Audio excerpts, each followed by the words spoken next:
मैं सुभाष सिंह कुशवाहा आप सभी मित्रों को नमस्कार, आदाब, सलाम, नमो बुधाय, जय भीम। आज सभी मित्रों के साथ जुड़कर हम चर्चा करेंगे बिहार सरकार के द्वारा गांवों में रहने वाले गरीब किसान मजदूरों के लिए कौन कौन सी योजना चलाई जाती है और आम लोगों को सरकार विभिन्न विभागों के विभिन्न योजनाओं के माध्यम से जो विकास करने का संकल्प लिया है। देश के अंदर तीसरी सरकार पंचायत सरकार के माध्यम से, पंचायत सरकार के पंचायत प्रतिनिधियों के माध्यम से गांवों में रहने वाले लोगों की विकास सरकार जो कर रही है उसके संबंध में जानना हम समझे कि हम सबों को बहुत ही ज़रूरी है। तो एक संकलन है और जितनी भी योजनाओं की हम चर्चा करेंगे उन योजनाओं को यदि गाँवों में आप नहीं देखते हैं, उन योजनाओं की गाँव के लोग यदि लाभ आप नहीं उठाते हैं तो समझ लीजिए कहीं ना कहीं भ्रष्टाचार है, कहीं ना कहीं योजना रुक रही है रास्ते के अंदर।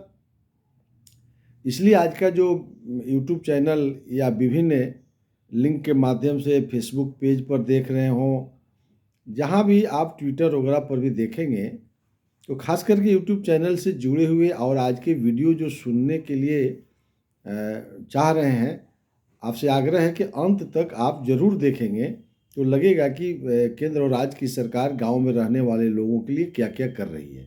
तो चलिए हम शुरू करते हैं। बहुत ही इम्पोर्टेंट आज का विषय है कि सरकार गांव के लोगों के लिए क्या करती है।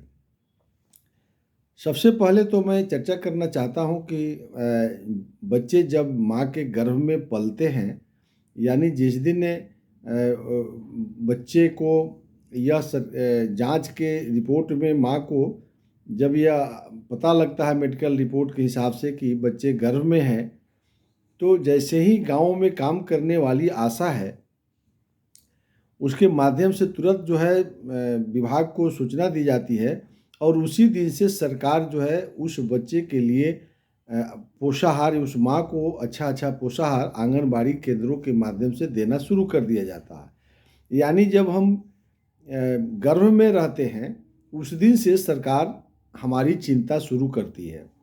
उस माँ को टीकाकरण, उस माँ का स्वास्थ्य की जांच, ताकि बच्चे जो गर्भ में पल रहे हैं उनकी सारी सुविधा मिल सके। बच्चे के जन्म के साथ ही आंगनबाड़ी केंद्रों पर उस बच्चे की पोषाहार की व्यवस्था जीरो से, माने जन्म लेने के साथ ही उस बच्चे का पोषाहार सरकार शुरू कर देती है। उस बच्चे का पोशाक की पैसा सरकार देना शुरू कर देती है और उस माँ को 6 महीना तक, जो माँ बच्चे को जन्म दिया है, उस माँ को 6 माह तक सरकार पोषाहार देती है, यानी पौष्टिक आहार देती है कि माँ भी स्वस्थ रहे और बच्चा स्वस्थ रहे, और बच्चों के देखभाल के लिए सरकार करती है आंगनबाड़ी केंद्रों के माध्यम से। बच्चे को जन्म लेने के साथ ही स्वास्थ्य विभाग चलकर आगे आ जाता है। अब टीकाकरण शुरू हो जाता है उस माँ को भी और उस बच्चे को भी। जच्चा और बच्चा को सरकार कई बीमारियों से रोकथाम के लिए टीका का काम सरकार करती है। तो अब देखिए कैसे कैसे सरकार एक एक योजनाओं को जोड़ी है। यानी अब बच्चों को टीकाकरण और बच्चों को पोषाहार आंगनबाड़ी केंद्रों के माध्यम से उसको पोशाक की सुविधा, माँ को 6 महीना तक सुविधा। फिर आप देखेंगे उस गरीब माँ के लिए सरकार ने आगे क्या सुविधा दे रहा है। अब तो उस माँ को जीविका से जोड़ करके, जीविका समूह से उनको जोड़ करके उनकी विकास सरकार कई रास्ता खोल रही है जीविका के माध्यम से। आप गाँव में देखते होंगे। अब जरा देखिए इसके आगे आइए। अब जो उसके बच्चे के माँ और पिताजी हैं उनको रोजगार की सरकार चिंता करती है। उनके रोजगार के लिए आप देखेंगे कि मनरेगा योजना चलाया गया, क्योंकि पैसा चाहिए ना। तो मनरेगा योजना में उस बच्चे को माता और पिता को मनरेगा में रोजगार देने की सरकार ने व्यवस्था किया है। 100 दिन मजदूरों को रोजगार की गारंटी सरकार ने किया है अब ये वार्ड सदस्य और ग्राम पंचायत के मुखिया को ये योजना को जरूर ध्यान में रखना चाहिए। अब यह योजना धरातल पर पहुंचाने की जवाबदेही पंचायत प्रतिनिधियों के और गांव के लोगों को भी है। तो अब देखिए, मनरेगा में उसको रोजगार मिल गया। अगर आप रोजगार नहीं देते हैं 100 दिन साल में 365 दिन में 100 दिन की रोजगार की गारंटी सरकार ने किया है कि यदि हम काम नहीं देंगे तो बेरोजगारी भत्ता देंगे। अगर वो मजदूर काम मांगता है, उसको काम अगर रोजगार सेवक नहीं देते हैं तो 100 दिन की मजदूरी बिना काम किए हुए उसको तकरीबन 20,000 रुपया बेरोजगारी भत्ता में भुगतान कर देना। जो मूलतः बिहार में मजदूरों को इस स्कीम के बारे में जानकारी नहीं है, तो हम सबको इसकी जानकारी देनी चाहिए। अब देखिए, अब बच्चे के जन्म हुआ, उसका पोषाहार, माँ का पोषाहार, फिर उसके लिए मनरेगा योजना में काम करने की व्यवस्था सरकार ने किया है। फिर आप देखेंगे, जब आंगनबाड़ी केंद्र से बच्चे निकल करके बाहर आते हैं तो फिर समग्र शिक्षा अभियान के तहत उसकी नामांकन होती है। फिर उसमें छात्रवृत्ति, किताब मुफ्त में दिया जाता है। और फिर आगे के जब बच्चे पढ़ करके मैट्रिक इंटर करते हैं, फिर एजुकेशन लोन है, स्टूडेंट क्रेडिट कार्ड है। यानी सरकार जो है मैंने आपको स्नातक स्तर के टेक्निकल डिग्री या सामान्य डिग्री तक बच्चों को मुफ्त में शिक्षा सरकार दे रही है, पोशाक दे रही है, साइकिल दे रही है। फिर इधर अभिभावकों को काम करने के लिए मनरेगा योजना दिया। फिर अब देखेंगे उस गरीब परिवार को, अब बीमार हो जाएगा तो उसका इलाज कैसे होगा। तो फिर राज्य सरकार और केंद्र सरकार विभिन्न योजनाओं के माध्यम से, आयुष्मान भारत कार्ड है, 5 लाख रुपया तक का उसको मुफ्त में इलाज हो रहा है। आप श्रम डिपार्टमेंट से यदि उस मजदूरों को रजिस्ट्रेशन करा देते हैं तो वहाँ आपको 5 लाख रुपया तक स्वास्थ्य बीमा है। कोई बीमारी होता है उस परिवार में 5 लाख रुपया तक का इलाज कराइए। एक्सीडेंटल अगर मृत्यु होता है तो 1 रुपया का महीना दीजिए तो 2 लाख रुपया मिल जाता है। सर्दी खांसी बुखार होता है 330 रुपया जमा कीजिए तो उसमें आपको 2 लाख रुपया मरने पर मिल जाता है। यानी उस मजदूरों के लिए उसकी इलाज की भी सुविधा सरकार किया है। यानी बच्चे के जन्म, माता का, फिर मनरेगा योजना, फिर उसके इलाज के लिए सुविधा सरकार देती है। फिर उस गरीब के लिए अब तो इलाज भी हो गया, तो अब रहेगा कहाँ? तो उसके लिए आवास, जो प्रधानमंत्री आवास से उसका घर बनाया जाता है। प्रधानमंत्री आवास से चिन्हित करके उस गरीबों को उसको रहने का छत का भी सरकार ने व्यवस्था किया है। पहले जो 10 वर्ष पहले जिसका घर बन गया, जो टूट रहा है, तो उसके लिए सरकार 50,000 रुपया जो है उसकी मरम्मती के लिए पैसा दे रही है। यानी उसकी स्वास्थ्य की चिंता, उसकी घर की चिंता, उसको काम के लिए मनरेगा योजना की चिंता, बच्चे को जन्म काल से चिंता, उसकी पढ़ने की चिंता, उसकी पोशाक की चिंता सरकार कर रही है। फिर आप देखेंगे कि जब अब तो छत भी हो गया, फिर सरकार देखा कि बहुत ऐसा मजदूर है जो मिट्टी काटने का या रोड, पुल, पुलिया, सड़क बनाने वाला काम नहीं कर सकता है, या ना वो टेक्निकल मजदूर है, ना वो मिट्टी काट सकता है। यानी वो चाहता है कि छोटा छोटा हम उद्योग धंधा करके, चौक चौराहा पर जूता चप्पल सिलने का काम करता है, दर्जी का काम करता है, अंडा बेचने का काम करता है, सब्जी बेचने का काम करता है, छोटी छोटी गाराज में मोटरसाइकिल है, 4 चक्का मोटर वाहन वगैरह बना करके अपने जीवन यापन करता है। तो वो चाहता है कि हम आगे बढ़ें। उसके लिए भी सरकार प्रधानमंत्री मुद्रा ऋण योजना चलाई है। फिर बिहार के मुख्यमंत्री माननीय नीतीश कुमार जी के द्वारा जो है विभिन्न योजनाओं के माध्यम से उसको जो है लाभ दिया जा रहा है। छोटी छोटी दुकान करके उसको सुविधा दी जा रही है। उद्योग विभाग से आप थोड़ा थोड़ा पैसा लेकर के आप आगे बढ़ सकते हैं अपने जीवन को। खादी ग्राम उद्योग से सरकार जो है पर्याप्त मात्रा में पैसा दे रही है, आप वहाँ आप काम कर सकते हैं। यानी उस अभिभावक को जो मनरेगा में काम कर सकते हैं या प्रधानमंत्री मुद्रा ऋण से लेकर के अपने जीवन यापन को कर सकते हैं। फिर सरकार ने देखा कि गांव गरीब किसान मजदूरों के घर में बहुत ऐसा है कि जो चाहता है हम इस काम को भी नहीं करेंगे। वो गाड़ी चलाना जानता है, यानी जिसको ड्राइविंग का लाइसेंस है, वाहन चला करके अपने जीवन चलाना चाहता है, तो उसके लिए राज्य सरकार ने कहा कि बिहार के प्रत्येक पंचायत में 3 जो है अनुसूचित जाति और 2 अति पिछड़ा लोगों को वाहन की सुविधा बिहार सरकार दे रही है और 1 लाख सब्सिडी दे रही है। यानी उस गरीब परिवार में एक एक बातों की सरकार ने ख्याल करती है चाहे मनरेगा में काम करिए, चाहे श्रम डिपार्टमेंट के तहत रजिस्ट्रेशन कराइए, प्रधानमंत्री मुद्रा से करिए, परिवहन योजना का लाभ उठाइए, अनुसूचित जाति वित्त निगम से पैसा लीजिए, अल्पसंख्यक वित्त निगम से पैसा लीजिए।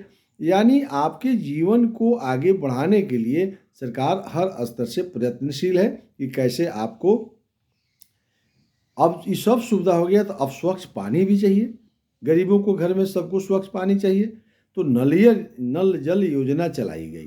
तो नल जल योजना से आपके बिहार के अंदर सबको स्वच्छ पानी पीने की व्यवस्था सरकार ने किया।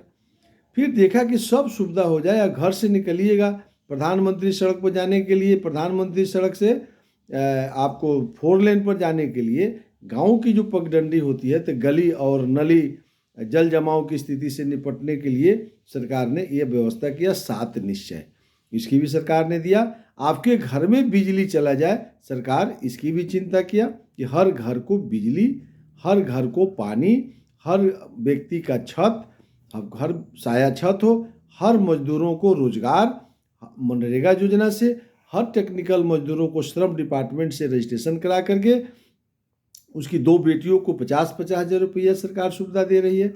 यदि गरीब के घर में बेटी जन्म लेती है तो मनरेगा योजना से जोड़ करके उसको पैसा जमा होता है, शादी के 18 वर्ष पूरा होने पर जो है उसको पैसा देने की सरकार ने व्यवस्था, यानी एक एक योजना गरीबों के व्यक्तिगत विकास के लिए, व्यक्तिगत आर्थिक विकास के लिए, बीपीएल से एपीएल में ले जाने के लिए सरकार अपने स्तर से कई योजना जो चला रही है, जिसको मैं एक एक करके आपके सामने हम आप रख रहे हैं।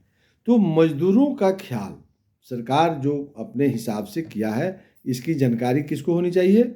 ग्राम पंचायत सदस्यों को। जितनी बात हमने बताया है, ग्राम पंचायत के सदस्य और ग्राम पंचायत के मुखिया को निश्चित रूप से ये सब बातों की जानकारी है या लेनी चाहिए।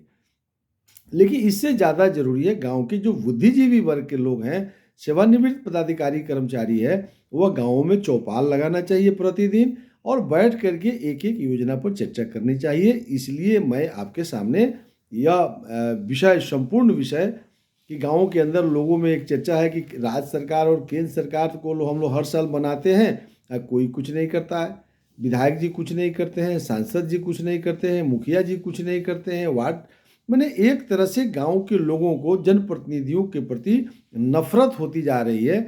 उस नफरत को रोकने का एकमात्र उपाय है कि गांव के लोगों को संपूर्ण जानकारी होना जरूरी है। जब तक संपूर्ण जानकारी गांव के लोगों को नहीं होगा, तब तक हम लोग संपूर्ण विकास नहीं कर सकते हैं। तो आप देखे होंगे कि कैसे कैसे एक एक बातों को जोड़ करके सरकार आगे बढ़ रही है। अब जरा हम मजदूरों से बाहर निकले। मजदूरों के लिए जो सरकार काम कर रही है, उसके उत्थान के लिए, उसको आगे बढ़ने के लिए हमने आपके सामने इस बातों को लाया है। अब इसको आगे देखेंगे, जब मजदूरों के घर से भी कोई एजुकेटेड लोग हैं, उसको नौकरियां नहीं मिल रही हैं, यानी वह बेरोजगार है, वह रोजगार के तलाश में भटक रहा है, और मजदूरों से ऊपर जब चलेंगे तो एक किसान की श्रेणी आती है। तो किसानों के लिए सरकार किस तरह से किसानों का विकास करना चाहती है, इस बात को भी जरा हम लोग गौर करना चाहिए। किसानों के विकास के लिए सरकार ने सबसे पहले कहा कि किसान क्रेडिट कार्ड बनाया जाए, यानी जिन किसानों को अपनी ज़मीन है, भूमि स्वामित्व प्रमाण पत्र के आधार पर उनको बैंक के माध्यम से सरकार ने कहा कि किसान क्रेडिट कार्ड का हम बनाएंगे, और बड़े लेवल पर किसानों को किसान क्रेडिट कार्ड दिया गया। क्योंकि उसका एक लाभ यह था कि गांव के जो पहले साहूकार होते थे, जो मजबूरी का लाभ उठा करके 5%, 6% ब्याज पर पैसा देते थे खाद पानी खरीदने के लिए, बीज खरीदने के लिए, तो किसानों को इसका बहुत बड़ा नुकसान होता था। यानी सूद ब्याज सधाते सधाते किसान मर जाते थे, लेकिन उनकी विकास नहीं होती थी।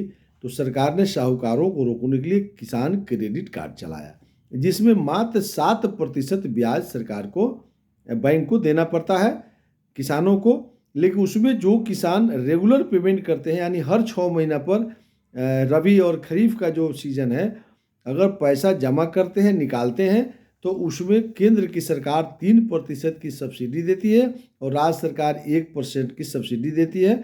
यानी 4% छूट हो जाता है, तो वैसे किसानों को 3% ही ब्याज देना पड़ता है। फिर सरकार ने किसान क्रेडिट कार्ड बनाया, उसके बाद भी किसान ने गोल्ड जो के आधार पर भी केसीसी के तर्ज पर कि गांव के अंदर जो है बहुत से लोग गहना बना करके सोना चांदी का रखते हैं, उसको भी बैंक में रखिएगा तो उसी स्तर पर ब्याज 7% ब्याज पर भी किसानों को इसकी भी सरकार ने सुविधा दिया था, जो आप हम ले रहे हैं। फिर सरकार ने यह सोचा कि किसान क्रेडिट कार्ड यदि हम किसानों को बनाते हैं, अगर फसल बाढ़ में कोई प्राकृतिक आपदा के चलते जो है क्षति हो जाती है, तो वह किसान तो कहाँ से कर्ज सधाएगा। तो सरकार ने उसका इंश्योरेंस किया कि आप हमसे पैसा लीजिए, यदि आपका फसल प्राकृतिक आपदा के चलते जो है बर्बाद हो जाती है, तो हम उसको आपको फसल बीमा से हम पूरा करेंगे। तो यह योजना भी किसानों के लिए चलाई गई। फिर किसानों के लिए बीज अनुदान, फिर किसानों को कृषि यंत्र पर 50% से 90% तक का सब्सिडी है। रोटावेटर लीजिए, लेवलर लीजिए, पानी पटाने का पाइप लीजिए, पंप सेट लीजिए, मोटर लीजिए, ये तमाम पर किसानों को सुविधा दिया गया। फिर सरकार ने किसानों को खेत तक पानी पहुंचाने के लिए बिजली डिपार्टमेंट को लगाया। बिजली डिपार्टमेंट बिहार के अंदर लगातार हर खेत में पानी और मोटर 90% सब्सिडी पर कृषि विभाग से दे रहा है, और हर खेत में मुफ्त में बिजली लगाने का सरकार शुरुआत कर दिया है, बड़े पैमाने पर लग गया है। अगर जिस वार्ड में, जिस ग्राम पंचायत में नहीं लगा है, तो वहाँ के मुखिया थोड़ा लगता है कि पिछड़ रहे होंगे, तो वहाँ के मुखिया को तत्पर होना चाहिए, जागरूक होना चाहिए कि हमारे ग्राम पंचायत में संपूर्ण किसानों के खेतों तक बिजली पहुँच जाए और मोटर लग जाए। कृषि विभाग से सब्सिडियाँ मिल रही है, नई टेक्निक यंत्र आ गया है, सभी पर सरकार लगातार मेला लगा करके सब्सिडी दे रही है। उचित दाम पर किसानों को बीज का भी सरकार वितरण करती रहती है समय समय पर। हॉर्टिकल्चर के अंदर जाइएगा तो बागवानी में भी सरकार बड़े पैमाने पर किसानों को सुविधा दे रही है, बहुत बड़े पैमाने पर। मछली उत्पादकों को भी जब जाइएगा तो बड़े पैमाने पर, मैंने किसानों की चर्चा हम कर रहे हैं, मछली उत्पादक भी किसान हैं, हॉर्टिकल्चर करने वाले भी किसान हैं, एग्रीकल्चर से जुड़े हुए भी सब किसान हैं। तो कृषि कार्य में जो भी किसान लगे हुए हैं, ये बड़ा उपकार के काम कर रहे हैं, और कृषि कार्य में लगे मजदूर भी एक बड़े पैमाने पर लाभ कई विभिन्न योजनाओं से ले रहे हैं। यानी किसानों को मजबूत करने के लिए केंद्र और राज्य सरकार जितना प्रयास किया है वह गाँवों के अंदर दिख रहा है, तब तो ठीक है। अगर नहीं दिख रहा है तो आज का जो यूट्यूब चैनल से जुड़ करके जो हमारे साथी हमको सुन रहे हैं, वो ज़्यादा से ज़्यादा आप इसको शेयर भी करते रहिएगा। अगर आपके गाँवों तक हम जितना किसानों की सुविधा सरकार दे रही है, यदि आपके बीच में नहीं पहुंचता है, तो ग्राम सभा में किसान सलाहकार को बुलाना चाहिए, मुखिया जी को ग्राम सभा में, प्रखंड कृषि पदाधिकारी को बुलाना चाहिए, ब्लॉक के तमाम पदाधिकारी को बुलाना चाहिए। अगर नहीं बुलाते हैं तो यह आपसे गलती हो रही है। यानी ग्राम सभा जब भी कीजिए, प्रखंड स्तर के सभी पदाधिकारी रहें, उन विधायक को बुलाइए, सांसद को बुलाइए, पंचायत के सभी पदाधिकारियों को बुलाइए, और ग्राम पंचायत कार्यकारिणी की बैठक में किसान सलाहकार से सब बात करिए। यानी रोजगार सेवक और किसान सलाहकार ये गाँवों का आत्मा है, ये गाँवों के भगवान है। गाँव में रहने वाले किसान और मजदूर, ये दोनों के लिए यह दो पद जो है बहुत ही महत्वपूर्ण है, किसान सलाहकार और रोजगार सेवक। ये दो यदि शिथिल हो जाएंगे, वार्ड सदस्य और खास करके ग्राम पंचायत के मुखिया साथियों को बताना चाहते हैं, किसान सलाहकार और रोजगार सेवक से ग्राम पंचायत को, मुखिया को प्रतिदिन बात करनी चाहिए, रोज उनका हिसाब लेना चाहिए, उनके साथ मिल करके वार्ड सदस्यों को, मुखिया को काम करना चाहिए। तब जाके गाँव के बेरोजगारों को, मजदूरों को रोजगार की दिशा में ले जाइएगा, और किसानों को संपूर्ण विकास की दिशा में आप बढ़ा सकते हैं। तो अब किसानों के अंदर और आगे बढ़िए। किसानों के लिए सरकार क्या करना चाहती है? किसानों के द्वारा जो उत्पादित सामान, अनाज है, जैसे मतलब कि सब्जी में हम आलू निकालते हैं, सब्जी निकालते हैं, तो उस सब्जी आलू के लिए कोल्ड स्टोरेज, सब्जी के लिए भी कोल्ड स्टोरेज सरकार बड़े पैमाने पर निर्णय लिया है। किसानों को उसमें बड़े पैमाने पर सब्सिडी देने की सरकार ने जो व्यवस्था किया है, आम किसान इसका जितना लाभ लेना चाहिए, जन जागरूकता के अभाव में इसका लाभ नहीं ले रहे हैं। तो ग्राम सभा के माध्यम से ग्राम पंचायत के मुखिया को चिन्हित करना चाहिए, हर पंचायत में कम से कम एक किसान को जो सब्जी को स्टॉक करने के लिए कोल्ड स्टोर का निर्माण करें। आपको जो है प्रखंड स्तर पर जो है निश्चित रूप से कोल्ड स्टोरेज का निर्माण होना चाहिए।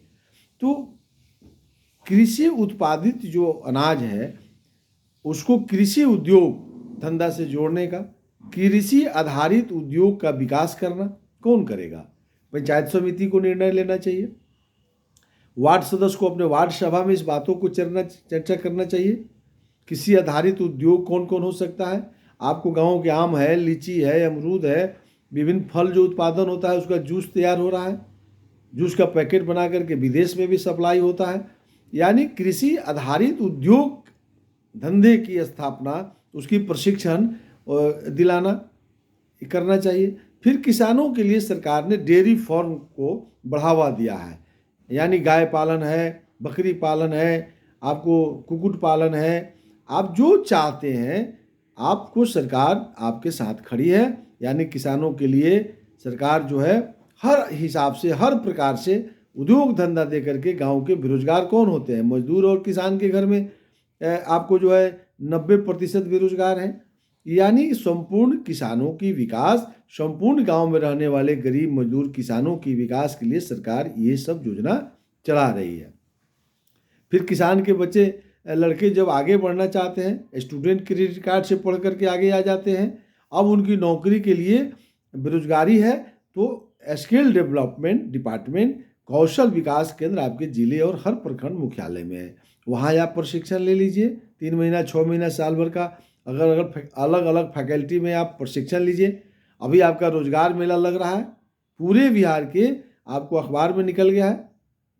श्रम डिपार्टमेंट में जाइए, हर जिला में मेला लगेगा और कौशल डिपार्टमेंट से जो प्रशिक्षित है हमारे बेरोजगार नौजवान हैं वो सब जाएंगे और बड़े लेवल पर उनको रोजगार की सुविधा दिया जाएगा। तो आप ग्राम पंचायत के मुखिया हैं, वार्ड सदस्य हैं, पंचायत समिति, जिला परिषद हैं, और रोजगार मेला की चर्चा आप ग्राम सभा लगा करके नहीं कीजिएगा, कौशल डिपार्टमेंट की चर्चा आप नहीं कीजिएगा, तो जिसके अंदर कौशल है, जिसके अंदर कुछ करने की क्षमता है, जिसके अंदर कुछ करने की जज्बा है, उस नौजवानों को तो आप बर्बाद कर दिया।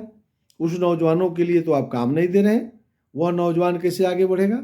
वो नौजवान अपने भविष्य को कैसे बनाएगा? तो इसलिए ग्राम पंचायत के स्तर पर कौशल डिपार्टमेंट के बारे में लोगों को बताना, और कौशल डिपार्टमेंट से जो प्रशिक्षण लेकर प्रशिक्षित हो गया है उनको अभी मेला लग रहा है, हर जिला में डेट निर्धारित हो गया है, और उस मेले में उसको ले जा करके उसको कहीं ना कहीं किसी न किसी कंपनी में उसको नौकरी दिलवाना। यानी गाँवों के मजदूरों के घर में, किसानों के घर में जो बेरोजगार हैं उसको रोजगार के लिए आपको कौशल विभाग से जो प्रशिक्षित है या प्रशिक्षण कराकर प्रत्येक वर्ष जो रोजगार मेला लगता है उसके माध्यम से बड़े लेवल पर हम रोजगार दे सकते हैं। मछली पालन है, बकरी पालन है, कुक्कुट पालन है, मुर्गी पालन है, अन्य कई योजनाओं से हम उसको रोजगार दे सकते हैं। कृषि आधारित उत्पादित अनाजों से भी हम उद्योग धंधा लगा करके हम किसानों के बीच से हम बेरोजगारी दूर कर सकते हैं। किसानों के लिए सरकार ने एक और पहल किया है कि आप समूह बनाइए। जिस तरह जीविका दीदियों का आप समूह देखते हैं, उसी तरह से कृषकों का एक गांव में समूह बनाइए, 10 आदमी और 20 आदमी के बीच की संख्या हो, और उस कृषक समूह को एफपीओ बना दीजिए, है ना। तो एफपीओ यदि बनाइएगा, अगर एक एफपीओ में 50-60 समूह जोड़ देते हैं, आप 1000 की संख्या हो जाती है, 1,000 रुपया देते हैं, 1000 आदमी 10 लाख हो जाता है। सरकार आपको 10 लाख दे देगी, आपका 10 लाख रुपया है 20 लाख हो गया। और अब 50 समूहों के जहाँ यदि एफपीओ जो है बैठक करती है तो अब आपको बीच सीधे कंपनी से रजिस्ट्रेशन कर दे रहा है सरकार। आप सीधे कंपनी से आप अनाज को उठाइए और गाँवों में आप उचित दर पर अपने कंपनी रेट पर बेच लीजिए, अपने किसानों तक पहुंचा दीजिए। यानी किसानों को विकास के लिए सरकार जो है एफपीओ भी बना रही है। कई महत्वपूर्ण, आप आत्मा संस्था से जुड़ेंगे, कृषि पदाधिकारी से संपर्क करिए, किसान सलाहकार के साथ बैठिए, प्रखंड कृषि पदाधिकारी के साथ बैठिए, तो आपको कई योजनाओं की महत्वपूर्ण जानकारी आपको मिल जाएगी। आप जरा और ऊपर उठिए, किसानों से बाहर आइए, अब हमारे व्यवसायी हैं। व्यवसायिक लोगों को भी आगे बढ़ाने के लिए सरकार सीसी देती है, कैश क्रेडिट आपको देती है। आप जितना पैसा आप ले करके अपने उद्योग धंधा को बढ़ाते हैं, प्रधानमंत्री मुद्रा ऋण 10,000 से 10 लाख रुपया बिना गारंटी के उसको पैसा सरकार दे रही है। और जिस दिन 10 लाख रुपया तक आप पहुंच जाइएगा, फिर आपको अब APL की तरफ बढ़िएगा तो उसके लिए सीसी आपके सामने आ जाएगा, कैश क्रेडिट बैंक दे देगा। आप करोड़, 2 करोड़, 10 करोड़ का व्यवसाय की तरफ बढ़ सकते हैं। यानी व्यवसाय को आगे बढ़ाने के लिए सरकार जो है उद्योग विभाग से, आप देखे होंगे कि बिहार सरकार के माननीय मुख्यमंत्री नीतीश कुमार जी ने बड़े पैमाने पर उद्योग विभाग से जोड़ करके 5 लाख रुपया सरकार आपको अनुदान दे रही है। और 5 लाख रुपया आपको अपने सधा देना है, उसका कोई सूद ब्याज लगना नहीं है। तो यानी 10 लाख रुपया हजारों बिहार के अंदर बेरोजगारों को रोजगार सरकार ने दिया है उद्योग विभाग से जुड़ करके। आप व्यवसाय करना चाहते हैं, उद्योग विभाग से आप बनाइए। आप शिक्षित बेरोजगार हैं, आप उसके लिए आपको सरकार सुविधा दे रही है।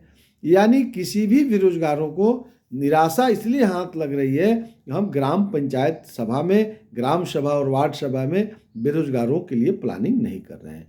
जिस दिन आप प्लानिंग करना शुरू कर देंगे, ग्राम पंचायत के मुखिया मित्रों, ग्राम पंचायत के सदस्य भाइयों, जिस दिन आप गांव के दुख में आप भाग लेना शुरू कीजिएगा, आप जरूर अच्छा काम कर रहे हैं, बहुत बेहतर बिहार के मुखिया साथी काम कर रहे हैं, लेकिन आप कहाँ काम कर रहे हैं? सिर्फ रोड बनाने में आपका दिमाग लगा हुआ है। आप चाहते हैं कि सिर्फ प्रधानमंत्री आवास में हम अपने आप को साबित कर रहे हैं, हम प्रधानमंत्री आवास बना रहे हैं। आप मनरेगा योजना में बहुत इंटरेस्ट ले रहे हैं, आप प्रधानमंत्री आवास बनाने में इंटरेस्ट ले रहे हैं। आप टायर्ड अनटायर्ड, जब भी किसी मुखिया और वार्ड सदस्य से हम लोग बात कर रहे हैं तो टायर्ड अनटायर्ड बहुत अच्छा लगता है कि आप टायर्ड अनटायर्ड में बहुत इंटरेस्ट ले रहे हैं। गांव में पुल पुलिया के लिए आप इंटरेस्ट रहे हैं, पगडंडी कैसे बनेगा, हर घर में पानी पहुंचाने के लिए आप चला रहे हैं। यानी निर्माण संबंधी काम में बिहार के जनप्रतिनिधि, जो पंचायत प्रतिनिधि, बहुत रुचि ले रहे हैं कि सड़क, पुल पुलिया, घर, आवास, मनरेगा, आप में जितना आपको इंटरेस्ट है उतना ही इंटरेस्ट यदि आप स्वास्थ्य विभाग में, शिक्षा विभाग में, सिंचाई विभाग में, बिजली विभाग में, किसानों को कैसे हम आगे बढ़ा दें, सरकार की विभिन्न योजनाओं का लाभ बच्चों को शिक्षा कैसे दे दें, डॉक्टर भीमराव अंबेडकर साहब का सपना को कैसे साकार कर दें, हर घर के नौजवान, हर घर में आपको जो है शिक्षा पहुंच जाए, हर घर में रोजगार हो जाए, हर घर में अमन चैन कायम हो जाए, हर बुजुर्गों को कैसे सेवा हो जाए, हर बुजुर्ग माताओं का हम कैसे कामें आ सकें, आप वृद्धाश्रम कैसे अपने पंचायतों के अंदर खोल सकें।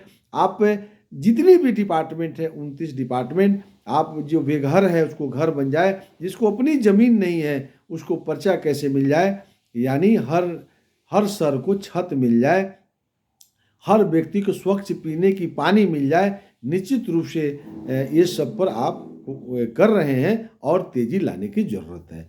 क्योंकि तीसरी सरकार जब तक जमीन पर काम नहीं करेगी, केंद्र और राज्य सरकार बदलती रहेगी, आती रहेगी, जाती रहेगी, वह आदमी जो आ जाए, जो चला जाए, वो तो सिर्फ योजना चलाती है ना, लेकिन धरातल पर तीसरी सरकार को ही आना पड़ेगा। हम गांव के जो गरीब किसान मजदूरों के बीच से नौजवान साथी हैं, पढ़े लिखे नौजवान हैं, एक बार अपने आप को भी श्रमदान की तरफ झोंकिए। आप ग्राम सभा और वार्ड सभा, वार्ड क्रियान्वयन एवं प्रबंधन समिति, ग्राम पंचायत कार्यकारिणी अस्थायी समिति, पंचायत समिति, जिला परिषद के साथियों से मेरा क्रमत प्रार्थना है, निवेदन है कि हम सब अगर जागरूक हो गए, तीसरी सरकार जिस दिन अपने आप को मजबूत कर लेगी, तीसरी सरकार जिस दिन अपने आप को सबल कर लेगी, तीसरी सरकार जिस दिन अपने को समझ लेगी कि हम ही को गांव का विकास करना है, कोई धरती पर जन्म नहीं लिया है विकास से वंचित कर दे।